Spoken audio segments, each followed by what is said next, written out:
जो लोग छोड़ के चले गए उनकी तो गिनती बहुत है, और जो बैंकों का पैसा लेके गए हैं वो एक ही प्रदेश के ज्यादा हैं।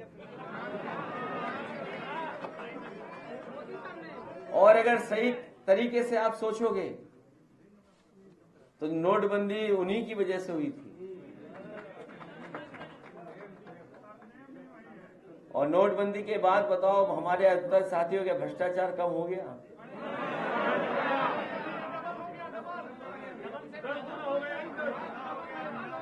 नोटबंदी के बाद ना आतंकवादी घटनाएं कम हुई हैं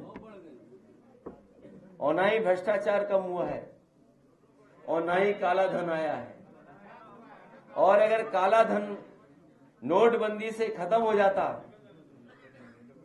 तो आपको पता होगा उत्तर प्रदेश का रिकॉर्ड अगर किसी ने तोड़ा तो वो झारखंड ने तोड़ दिया। उत्तर प्रदेश में अगर 200 करोड़ निकले थे काले धन के पैसे तो झारखंड में 300 करोड़ निकले। ये बीजेपी वाले प्रचार कर रहे थे कि ये किसी पॉलिटिकल पार्टी के पैसे हैं, और सच्चाई ये है कि इनकी नोटबंदी वाली पॉलिसी फेल है। अगर पॉलिसी फेल ना होती तो आखिरकार इतना पैसा कैसे इकट्ठा कर रहे हैं?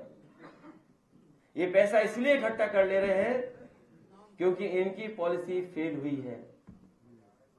और काला धन तो दूर जो आना था वो आया ही नहीं। और आज जब हम और आप लोग बैठे तो सुनने में आया है कि यूरिया की बोरी में 5 किलो और कम कर दिया।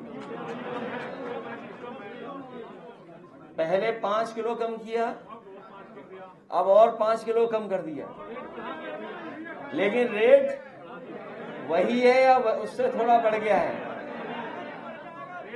कई बार हम लोगों ने इस बात को कहा कि देखो बीजेपी वाले कहां से सीखे हैं।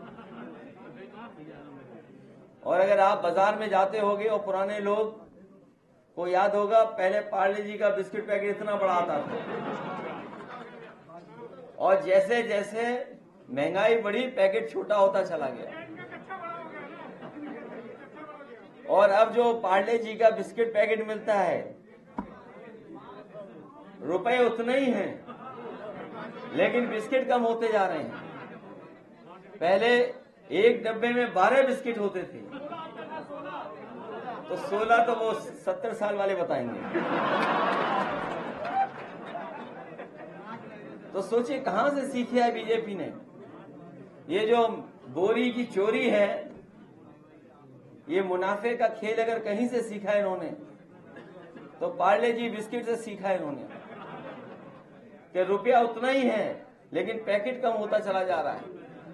इसी तरह जो खाद की बोरी आ रही है, पहले 5 किलो कम किया, फिर 5 किलो कम कर दिया। जो 50 किलो की बोरी थी अब 40 किलो की हो गई।